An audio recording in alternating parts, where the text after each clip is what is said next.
Nación. Doctor Delgado, bienvenido a Colombia Radio. ¿Cómo le ha ido? Muy bien, buenos días. ¿Cómo han avanzado esos encuentros? Hablamos de 16 encuentros en los municipios o en las zonas de influencia de los municipios PEDETs en Colombia. Bueno, un poquito de contexto. El punto 1.2 del Acuerdo de Paz estableció el programa de enfoque de desarrollo territorial PEDET, que beneficiaría a 170 municipios de Colombia que en su momento fueron focalizados por ser los municipios de mayor incidencia del conflicto armado, de mayor pobreza, de mayor presencia de los cultivos de uso ilícito y mayor debilidad institucional. Esos 170 municipios de Colombia se agruparon en 16 subregiones y el programa estableció como objetivo fundamental la transformación positiva de estos territorios a través de lo que se denominaron los planes de acción para la transformación regional, uno por cada subregión, un total de 16, y en la construcción de esos planes participaron de manera, está documentada, más de 220,000 personas. Fue un ejercicio de altísima participación comunitaria. En la construcción de los PATR, las comunidades aprobaron, ahí vienen las dificultades, 32,808 iniciativas de impacto local y regional para cumplirse en el término de 10 años. El proceso dejó unas instancias de participación comunitarias muy importantes como los grupos motor, los mecanismos especiales de consulta. Entonces, ¿qué es lo que acabamos de hacer? Los 16 encuentros subregionales entre los meses de enero y abril. En estos encuentros participaron más de 2,300 personas, 1,600 de liderazgos comunitarios, hombres y mujeres de los grupos motor, de los MEC, de los consejos de jóvenes, de las mesas de mujeres, de las mesas de víctimas y también funcionarios de las alcaldías, las gobernaciones, el gobierno nacional, los organismos de control y también el acompañamiento de la comunidad internacional. Ese es el proceso que acabamos de terminar a lo largo y ancho del país. Uh-huh. Bien, creo que sí, absolutamente. Trabajo gigante. No, y muy buena introducción, muy buen contexto. Muy oportuno el contexto que nos hace el doctor Delgado.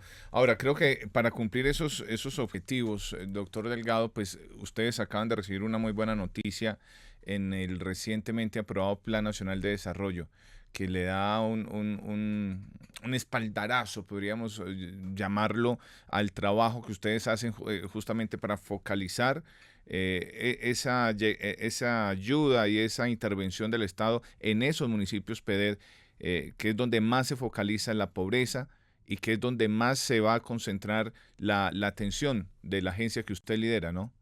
Así es. Bueno, entonces, ¿qué es lo que encontramos y en relación con su pregunta? ¿Qué es lo que encontramos al término de estos encuentros subregionales? Primero, un gran compromiso de las comunidades en defensa del acuerdo de paz y en particular del programa de desarrollo con enfoque territorial PEDET. Segundo, un profundo respaldo a la paz total. Hay algunas discusiones que si la paz total ubica en segundo plano el cumplimiento del acuerdo de paz. Las comunidades no ven esa dicotomía. Tienen claro que se necesita cumplir el acuerdo de paz para avanzar en las nuevas negociaciones de la paz total, pero tienen absolutamente claro que los avances de la paz total, sobre todo en el campo humanitario, facilitan el cumplimiento del acuerdo. Esto se grafica en un ejemplo que lo hice en los encuentros. ¿De qué vale inaugurar la escuela más bonita en un municipio PEDET si a la entrada de esa escuela uno de estos grupos asesina al profesor? No es escuela. Entonces, el respaldo al acuerdo de paz, a su cumplimiento y a la paz total es la primera gran conclusión de estos encuentros. Lo segundo, un reclamo de que se vuelva a tener en cuenta las comunidades en el proceso de implementación de los PEDET. Las comunidades y su liderazgo dicen, fuimos muy tenidos en cuenta a la hora de construir el plan, pero prácticamente excluidos a la hora de priorizar los proyectos, a la hora de su ejecución, a la hora del control social.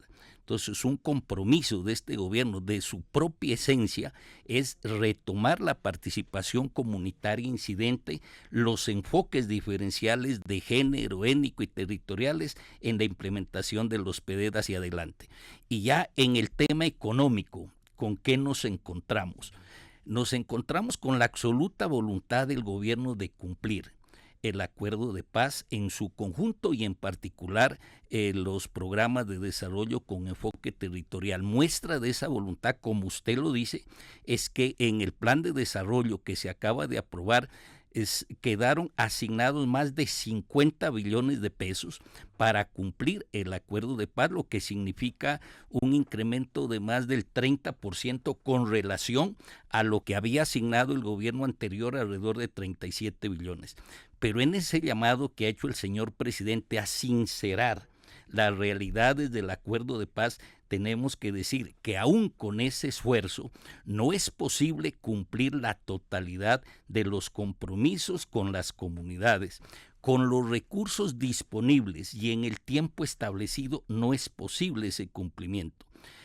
¿Y por qué lo digo? Después del balance de los encuentros. Dije que habían sido aprobadas 32,000, algo más de 32,000 iniciativas.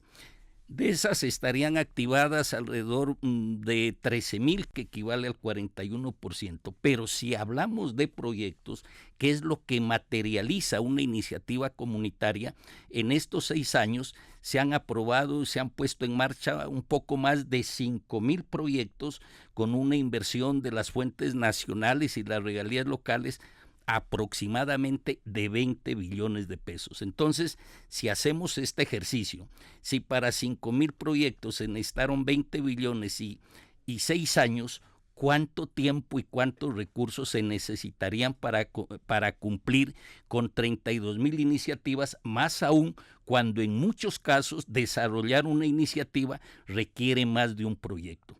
¿Esto a qué nos lleva? No a decir que no se va a cumplir, a ratificar la voluntad de cumplir. Es una instrucción del señor presidente a todo el gobierno, pero nos lleva a plantear la modificación o la revisión al menos del plan marco de implementación del acuerdo de paz y a revisar también los planes de acción para la transformación regional, porque además así lo ordena la ley, el decreto ley que lo estableció, que al 5º año, que empieza el próximo, se deben revisar estos PATERs. En resumen, toda la voluntad de cumplir hasta donde sea posible, teniendo claro que con los recursos establecidos y los plazos actuales no es posible cumplir la totalidad de los compromisos de los PDD.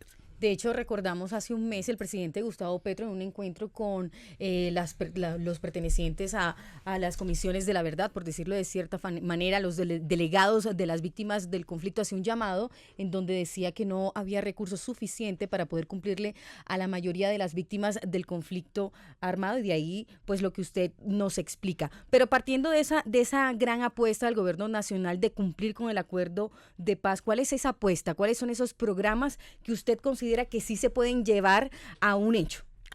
Bueno, el primer reto que tenemos en la Agencia de Renovación del Territorio es buscar solución a los problemas que encontramos en estos encuentros, problemas de los proyectos en ejecución. Alrededor del 30% de los proyectos en ejecución, según las comunidades, tienen problemas, muestran deficiencias, están suspendidos.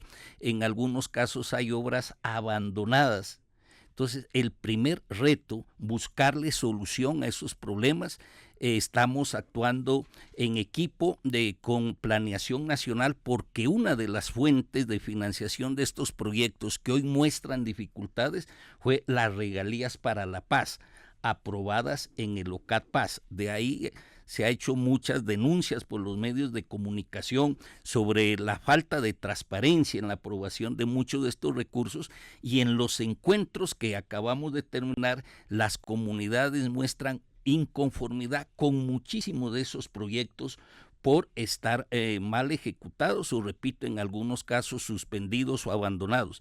Pero no solo con los recursos de la paz, también con los propios recursos de la ART a través del Fondo Colombia en Paz se contrataron unos grandes implementadores para ejecutar obras de mediano y bajo impacto, y allí también encontramos alrededor de 150 obras que están en alto riesgo de no terminarse, que comprometen cerca de 30.000 millones de pesos. Hubo un esquema que a mi manera de ver fracasó. Un gran implementador que se le encomendaba estructurar el proyecto, ejecutarlo en toda una subregión. Ese esquema no funcionó. ¿Qué pensamos entonces hacia adelante? Primero, cambiar los esquemas de implementación. Siguiendo la instrucción del señor presidente de la República, contratar todo lo que sea viable de contratar con las comunidades. Para eso se ha modificado ya el manual de contratación del Fondo Colombia en Paz. En el caso de la fuente de las regalías para la paz, el plan de desarrollo en su artículo 16 aprobó que en adelante esos recursos no estarán en una sola bolsa para los 170 municipios, sino que se establecerán convocatorias por cada subregión, para que sean los municipios de cada subregión los que puedan participar en la respectiva bolsa que se asigne. Además, esa ya es función de la ART. En adelante, ningún proyecto que se vaya a presentar a Locat Paz se podrá presentar si no se ha socializado previamente con las comunidades. También hemos decidido con Planeación Nacional, no habrá proyecto aprobado, en este caso con regalías para la paz, que no tenga control social, pero un control social con apoyo técnico tanto del DNP como de la ART. Y también con Planeación Nacional hemos acordado poner en marcha un sistema de alertas comunitarias para que a través de un WhatsApp un líder comunitario, un ciudadano de estas subregiones pueda hacer conocer alertas, dificultades, anomalías que se puedan presentar en la ejecución de los proyectos. Esos, entre otros cambios que ya estamos poniendo en marcha. 6 de la mañana, 50 minutos. Cuando hablamos además de la construcción de la paz total, pues por supuesto hablamos de una transformación del territorio. Y ustedes han venido trabajando muy de la mano con el Ministerio de Agricultura para que ese territorio justamente se pueda transformar, en generar cadenas productivas. ¿Cómo han avanzado en ese proceso, en esas estrategias de intervención para que esas cadenas productivas pues puedan empezar a andar? Además, si tenemos en cuenta que el 94% de los cultivos ilícitos, por ejemplo hablando de coca, están en territorios PEDET. El 94% en territorios PEDET y el 35% en áreas ambientalmente protegidas. ¿Cómo lograr la transformación de estos territorios? Ese es el gran reto. Digamos que en términos generales, en el contexto y en las políticas de nuestro gobierno, lograr esta transformación significa conseguir que las grandes transformaciones del plan de desarrollo, las 5 transformaciones, se apliquen en los territorios PEDET, el de ordenamiento del territorio alrededor del agua, el de seguridad humana y justicia social, que tanto lo necesitan estos territorios, el derecho progresivo a la alimentación, la reconversión productiva para la sustitución de los cultivos de uso ilícito y la convergencia para el desarrollo regional. Esas transformaciones lleguen, digo, a los territorios PEDET. ¿Y cuál sería el instrumento principal? Los planes sectoriales de la reforma rural integral. Son 16. Está el plan de educación rural, el de salud rural, está el plan de electrificación rural, de agua para el sector rural. Que esos planes se apliquen, como dice el acuerdo de paz, prioritariamente en los territorios PEDET. Y frente a su pregunta, el Ministerio de Agricultura tiene a su cargo 5 de los planes sectoriales de la reforma rural. Venimos trabajando ya en equipo para articular la intervención no solo del Ministerio de Agricultura, sino del conjunto de las instituciones del gobierno nacional, también de gobernadores, de alcaldes, del sector privado, de la academia, para una intervención integral en estos territorios a través de una estrategia, los proyectos integradores y transformadores. El primero de ellos se va a implementar por directriz del señor presidente de la República en la subregión del Catatumbo. ¿Por qué? Porque allí se hizo la primera cumbre de familias que subsisten de la economía de la coca el 16 de diciembre y allí el señor presidente en Tarra además hizo un compromiso, un centro de educación superior para el Catatumbo. Alrededor de ese proyecto entonces se ha diseñado una intervención integral buscando la transformación del Catatumbo y así se hará en las otras subregiones PEDET. Bien, doctor Delgado, cuando uno escucha todo esto que hay que hacer en tan poco tiempo, pues en los años desde el acuerdo de paz firmado o acordado en 2016, suscrito en 2017 en enero en el Teatro Colón, oiga, queda uno como pensando que 200 años de ausencia estatal no se van a sacar en 4 años. Es una gran conclusión, una conclusión evidente. Es lo que casi todo está por hacer. Y además, la pregunta concreta de esto va a lo siguiente, doctor Delgado. ¿Qué es lo que está? Pues hay muchos factores, esto es una multiplicidad de factores, pero ¿qué es lo que no está dejando aplicar el acuerdo de paz en todos estos puntos? Además de todo lo que toca hacer. Bueno, si vamos a los problemas estructurales, yo diría que el primer gran problema que ha impedido la implementación del acuerdo de paz fue que el Estado colombiano dejó que a los territorios que ocupaba históricamente las FARC llegaran otros actores armados antes que el propio Estado. A mí me parece que esa es la dificultad mayor, porque entonces siguió la violencia, se siguieron asesinando a líderes y lideresas sociales, siguió el desplazamiento, siguió el confinamiento, siguió el minado. Es decir, se creó una situación de inseguridad que hace muy difícil cumplir el acuerdo. En el caso de los PEDET hay otras fallas de origen. Dije que se habían aprobado 32.808 iniciativas. Si cada iniciativa necesitara alrededor de 4 proyectos para cumplirse, estaríamos hablando de más de 100.000 proyectos. En 10 años eso no es posible cumplir. Se previeron unas fuentes de financiación, se estimó en 80 billones el costo de implementar los PEDET. Entre otras, se estima ese costo en el 2018, cuando no se habían terminado de construir los peateres.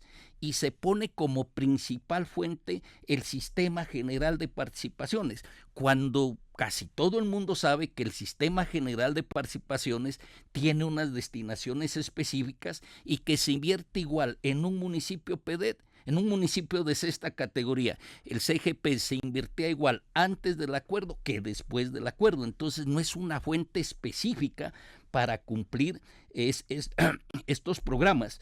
Entonces, esas son las dificultades de origen, esos son los retos, pero frente a ese reto el señor presidente ha dicho, aquí toda la voluntad para cumplir hasta donde sea posible cumplir, todo el gobierno comprometido con ese cumplimiento y ya como salidas la revisión del plan marco de implementación y la revisión de los propios peateres en estas subregiones. Doctor Delgado, partiendo de eso que usted nos explica y nos contaba hace unos instantes sobre los programas y las apuestas que usted tiene en esta dirección de la Agencia de Renovación del Territorio, uno puede concluir que hay un objetivo claro y es reducir el hambre en los municipios PEDET. ¿Cómo va esa apuesta? Bueno, la meta que queda en el plan de desarrollo para los municipios PEDET, que no es meta de la ART, es meta del gobierno, porque la ART más que una entidad ejecutora es una entidad articuladora de la intervención del gobierno en los niveles nacional, departamental, municipal, articular también y buscar el apoyo del sector privado, la comunidad internacional. Entonces digo, la meta del gobierno es reducir la brecha de pobreza multidimensional que hoy hay en los territorios PEDET, que está hasta 20 puntos por encima del promedio nacional. Reducir esa brecha es el gran reto que se plantea en nuestro plan de desarrollo con relación a los territorios PEDET. Y ahí están pues los temas del hambre. Ahora mismo hay una situación especial. Ya se dijo aquí, el 94% de los cultivos de coca, marihuana y amapola están en los municipios PD. De un tiempo acá hay una crisis de la economía derivada de la coca, que está redundando incluso en situaciones de crisis humanitaria, de hambre en las familias que han subsistido de esta economía. Frente a eso, hoy precisamente a las 8 de la mañana se termina de estructurar en una reunión en presidencia un plan de respuesta a esta situación humanitaria, pero un plan de respuesta no solo a lo inmediato, a la atención alimentaria, sino eso puesto en perspectiva de la propia sustitución, de la reconversión. En materia de sustitución, la política establece, primero, terminar de cumplir el programa nacional integral de sustitución de cultivos PENID, pero establecer nuevas estrategias, porque en el PENID solo están incluidas 100,000 familias, entre otras se les incumplió totalmente. Ya el PENID lleva 6 años, debió haber cerrado y no ha ocurrido así. De 100,000 familias, menos de 400 tienen cumplido el ciclo. Entonces, imagínense ese reto también, cumplir el PENID y abrir otras estrategias. En las zonas ambientalmente protegidas, la estrategia tiene que ver con proyectos de tipo ambiental. El señor presidente ha hablado, por ejemplo, de la figura de restauradores de selva. Y en las zonas no protegidas serán fundamentalmente proyectos agroindustriales de propiedad comunitaria.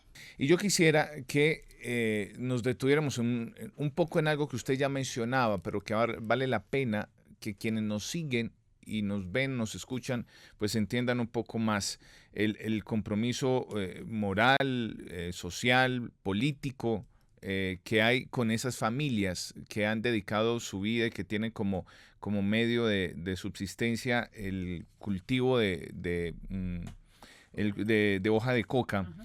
Porque usted nombraba ahorita la cumbre cocalera que hubo en el Tarra en finales del año 2022. Tuvimos la oportunidad de estar ahí con el presidente Gustavo Petro y hablaba uno con esas familias y hay gran voluntad de entrar en un proceso de sustitución de cultivos de uso ilícito. Pero encuentran ese tropiezo que usted mencionaba ahorita y es que no hay alternativas de entonces encontrar otros cultivos de producción y otras formas literalmente de ganarse la vida, que no sea entonces con la siembra de cultivos de uso ilícito. ¿Cómo se va a focalizar y a fortalecer realmente esa posibilidad de que esas familias que voluntariamente quieran entrar en ese proceso, que acepten la no resiembra y en fin, puedan encontrar otras alternativas, otros cultivos de uso lícito para sembrar y para que se conviertan en su alternativa de proyecto de vida? Bueno, el liderazgo de la política y la estrategia de sustitución en el gobierno está a cargo de la Dirección de Sustitución de Cultivos de Uso Ilícito, que si bien funcionalmente depende de la ART, tiene autonomía administrativa y financiera y hoy ejerce esa dirección el doctor Felipe Tascón. Trabajamos en equipo con él y entonces puedo desde ese conocimiento reiterar. Primer compromiso del gobierno en esta materia, terminar de cumplir, cerrar en el buen sentido de la palabra el Programa Nacional Integral de Sustitución de Cultivos de Uso Ilícito. Permítame, cuando dije que se había incumplido, y dado que usted reitera el tema, profundizar un poco en ese incumplimiento. En el 2017, cuando se pone en marcha este programa, 200,000 familias levantaron la mano para decir queremos hacer parte del programa. Prácticamente la totalidad de las familias que entonces se dedicaban a esos cultivos. Primer pecado, si se puede decir de alguna manera, o primer error de entonces, solo se incluyó a la mitad de las familias, a 100,000. A las otras 100,000 se las dejó por fuera. Y a las 100,000 que se incluyó, se les incumplió. Este programa tenía todas estas fases, estos componentes. Una ayuda alimentaria por 12 meses, luego un programa de seguridad alimentaria, una huerta casera, por ejemplo. Luego la implementación de unos proyectos productivos de ciclo corto y finalmente un proyecto productivo de ciclo largo. Por familia se invertía 36 millones de pesos. 6 años después, cuando el programa se diseñó para 2 años, luego se amplió a 3, 6 años después, solo 400 familias, según la información de la Dirección de Sustitución, tienen implementado el proyecto productivo de ciclo largo. Eso es menos del 1%. Solo cerrar el PENIS cuesta 1.100.000.000.000 de pesos. El gobierno ya apropió los recursos para terminar de cumplir este programa. Pero eso es para las familias del PENIS. Pero hoy los cultivadores, la mayoría de cultivadores no son beneficiarios de este programa. Entonces, hacia ellos se dirige la nueva estrategia, que, repito, tiene 2 caminos, 2 rutas.